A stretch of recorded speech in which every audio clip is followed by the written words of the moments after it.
ketika ketemu di serah terima Menteri Pemuda dan Olahraga, beliau langsung yang nyapa, Mas, suratnya nanti kita bahas ya. Ya, berarti kan sudah ada janji. Atau bukan mencari ya, sebenarnya kita sudah menemukan. Kemarin jawaban dari Pak Menteri melalui WA ke saya tuh sebenarnya luar biasa bagus sekali ya. Gitu. Jadi cuman baiknya memang Bang Respon, kita juga semuanya akan melakukan prosedur surat. Jadi surat resmi kita masukkan, terus kita tunggu karena Pak Menteri udah akan berjanji akan menerima kita juga.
Baik, terima kasih. Saya akan wrap up apa yang tadi sudah kami semua sampaikan.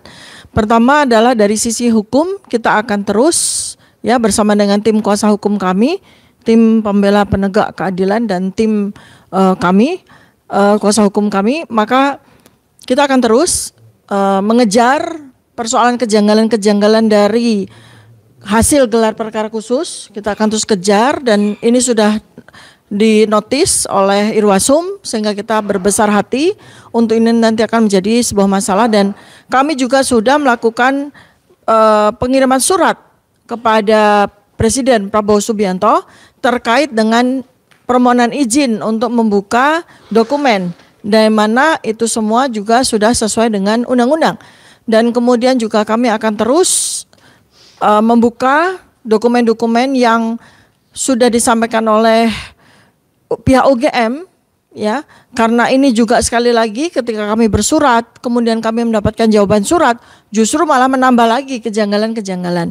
Dan perlu saya tambahkan ya, pada saat kami ke Jogja dengan Mas Roy dan beberapa tim kuasa hukum kami, tidak saja kami mendapatkan dukungan dari Civitas Akademika di UGM level internal, kami juga mendapatkan dukungan yang luas sekali dari mahasiswa-mahasiswa. Dan kami yang sangat kami bahagia adalah kami bertemu dengan simpul-simpul para alumni UGM di luar dari keluarga alumni Gajah Mada atau Kagama, di mana mereka hadir pada acara bedah buku bersama dengan kami, dan kemudian mereka juga lanjut diskusi dengan kami sampai jauh malam.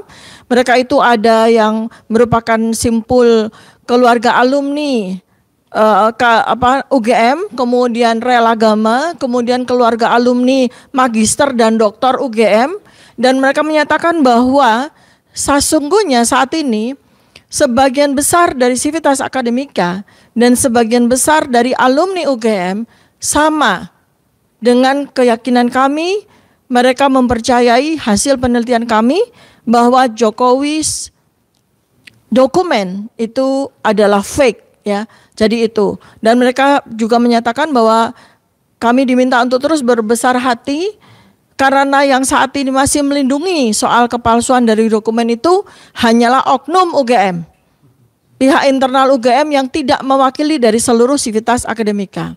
Dan yang terakhir adalah bagaimana kami mengadvokasi persoalan ini kepada wakil rakyat, yaitu kepada Komisi 1, Komisi 3, dan Komisi 10, serta beberapa fraksi.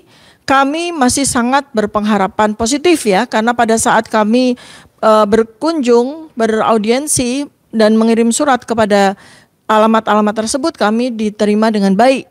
Bahkan khusus untuk Komisi 3, kami bahkan berdiskusi di ruang VIP ya, dan diterima oleh para staf ahli. Jadi insya Allah mudah-mudahan juga nanti Ketua Komisi 3 yang selama ini kelihatan skeptikal atau kelihatan mendegradasi kepentingan dari pembongkaran dari ijazah Jokowi ini akan terbuka. Dan mudah-mudahan juga nanti kami mengharapkan semua anggota DPR, wakil rakyat 575 wakil rakyat akan menerima bingkisan berupa buku Jokowi's White Paper. Demikian yang bisa kami sampaikan. Oh ya, baik. Ada tambahan saja ya. Ini nanti tinggal kami tindak lanjuti. Alhamdulillah hari Kamis yang lalu saya secara pribadi ketemu langsung dengan Ketua Komisi 10 ya, Bu Heviati ya, meskipun itu tidak langsung, tapi ketika ketemu di serah terima Menteri Pemuda dan Olahraga, beliau langsung nanya apa? Mas, suratnya nanti kita bahas ya. Ya, berarti kan sudah ada janji. Ya kita tunggu ya Ketua Komisi 10 untuk segera menindaklanjuti. Kalau perlu kita ingatkan lagi, saya memang selalu melakukan komunikasi untuk membantu. Jadi resmi ada, personalnya pasti ada karena kita butuh etika dan unggah-ungguh ya. Kayak kemarin dengan Pak Menteri Dikdasmen saya juga lakukan kontak langsung, ini dengan Ketua Komisi 10 kontak langsung, tadi dengan KIP DKI juga ketemu kontak langsung. Jadi ya moga-moga semua itu akan berjalan dan dengan doa dari seluruh rakyat Indonesia yang bersamai kita. Terima kasih, itu tambahannya. Bismillahirrahmanirrahim. Ya, mohon maaf saya memang barusan saja bisa sampai di sini. Karena sebagaimana diketahui dalam berita yang sedang viral hari-hari ini, 2 hari terakhir ini Jakarta horor lalu lintasnya, terutama di kawasan Senayan. Saya terjebak 2 jam lebih, hampir 3 jam keluar dari acara di Gelora Bung Karno, ya tepatnya di Jakarta Convention Center, karena ada launching bukunya Pak Andi Sahrandi dan juga ada Bang Eros Jarot tadi di sana. Keluar dari sana stack, ya akhirnya alhamdulillah saya bisa keluar jalan kecil dan kemudian tembus Sudirman, kemudian putar sampai Kasablanka, muter lagi baru sampai sini. Tapi ada perkembangan menarik. Allah memang selalu memberi jalan. Ya, di tempat pameran buku yang sebenarnya pameran buku itu jarang ketemu. Saya kebetulan ketemu dengan orang dari KIP DKI. Ya, Pak Lukman Hakim Arifin. Ya. Dan alhamdulillah beliau langsung, "Mas, nanti kita bantu data-data dari KIP DKI."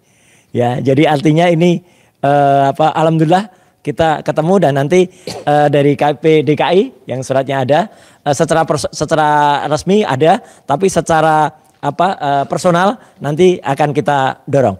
Ada hal lain yang sedikit menarik ya, Bang Refli dan juga Bang Pak Abdul Al-Katiri ya. Kemarin itu ada, ini saya kira karma mulai berlangsung ya. Kemarin ada acara yang diselenggarakan oleh Kagama Pusat di Auditorium Abdul Rahman Saleh RRI. Acaranya namanya Indonesia Merdeka AI ya gitu. Pembicaranya hebat-hebat. Ada Erlangga Hartarto, ada Nesar Patria, ada Ova Emilia, ada Wening. Auditorium isinya sekitar harusnya itu jumlah kursinya itu lebih dari 500 atau 600 bahkan mungkin bisa 700 orang. Alhamdulillah hanya berisi kurang lebih 80 orang. Kagama UGM menyelenggarakan acara besar seperti ini sepi. Ya, sepi acaranya. Ya. Dan yang paling menarik, kemarin ada salah satu sahabat kita kemudian ketemu ketemu Bu Rektor ya, Bu Ova Amelia, dan meskipun itu secara didadak ya Bang Rismon, tapi Bu Ova diajak podcast oleh Michael Sinaga. Dia ya siap.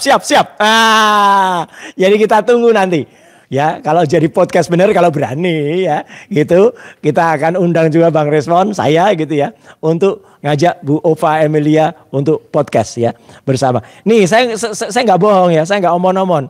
Buktinya orang yang ada di dalam hadir kemarin tuh cuman segelintir ekor segini nih, ya gitu.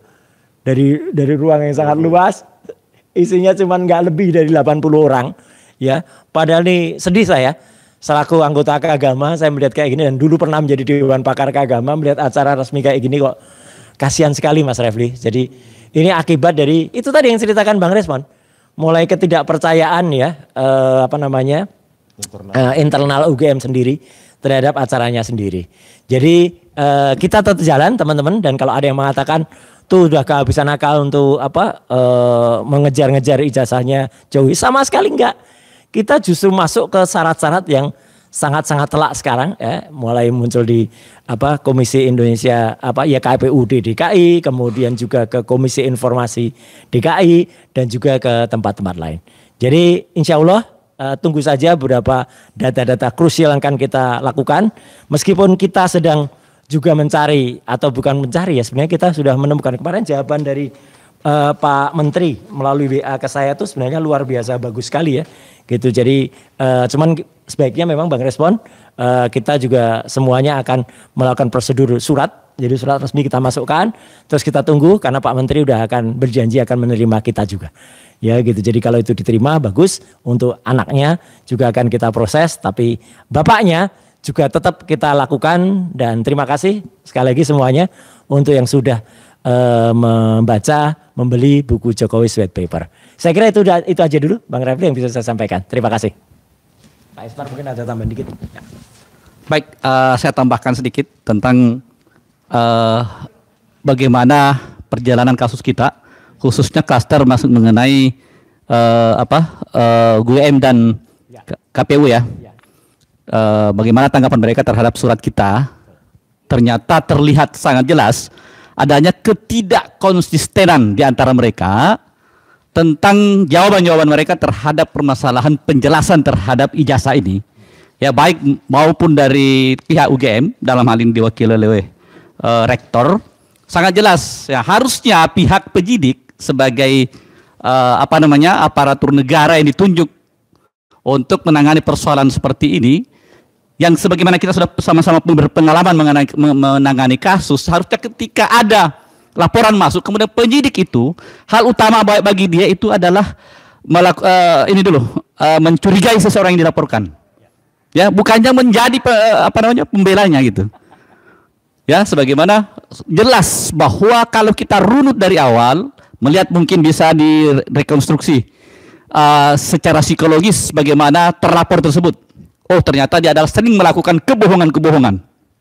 Itu tidak terbantahkan oleh siapapun. Jelas. Kemudian orang-orangnya ketika menyampaikan suatu pendapat, sangat jelas bahwa mereka itu adalah orang-orang yang tidak bebas menyampaikan pendapatnya. Ya, ada beberapa hal terindikasi bahwa mereka ada tersandera, baik masalah kasus maupun dia diangkat oleh presiden karena undang-undangnya udah dirubah gitu loh.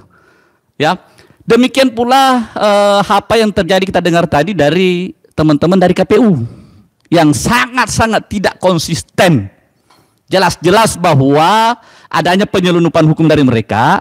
Sangat mengetahui, anak kecil pun mungkin yang sedikit bisa membaca selama ini sudah tahu bahwa seorang presiden atau pejabat negara itu harus rela siap untuk terbuka untuk apapun mengenai terhadap dirinya, termasuk masalah ijazahnya. Siapa yang mau dipimpin oleh seorang presiden yang tidak jelas ijazahnya, apalagi kalau sudah kuat dugaan, ya, maka itu akan terulang kembali. Karena apa? Dia merasa bebas mau melakukan kejahatan, tidak terdeteksi dan dilindungi oleh orang-orang selama ini. Akhirnya kan kuat dugaan bahwa diikuti oleh orang lain, dan itu orang dekatnya juga. Nanti kita itu akan bahas tersendiri. Jadi apa yang dilakukan oleh baik teman-teman dari UGM, terutama teman-teman dari KPU, yang kelihatan sekali melakukan suatu tindakan-tindakan yang jelas, melakukan kebohongan publik maupun melakukan penyelundupan hukum. Dia tahu bahwa ada persoalan seperti ini adalah bertentangan dengan hukum yang sebenarnya. Dan itu dia memiliki kewenangan untuk membuka hal itu, kemudian tidak melakukannya. Nah, hal-hal ini kita juga akan melakukan tindakan langkah-langkah hukum. Yang ini kita sudah bersurat ini, ya, sudah dijawab oleh mereka, sudah menjadi suatu bukti awal bahwa mereka melakukan suatu tindakan tidak sesuai dengan aturan hukum yang ada. Maka untuk masalah ini kita akan mungkin menindaklanjutinya ke KIP ya, untuk dilakukan persidangan, ya, pelaporan terhadap mereka. Kemudian untuk persoalan ini pidananya kita sesegera mungkin, ya, meminta kepada para aparatur negara untuk betul-betul menegakkan hukum. Kalau memang masih ada indikasi bahwa penyidik tidak berani, kita minta kepada Bapak Presiden untuk membentuk tim TGPF untuk khusus masalah ijazah ini, karena ini sangat berdampak buruk buat bangsa Indonesia, sangat merugikan buat kita semua. Ya, jadi kita dari tim hukum, insya Allah tidak akan pernah gentar untuk sampai kapanpun kita akan meminta untuk penegakan hukum terhadap kasus ini. Demikian dari saya. Barakallahu fiik.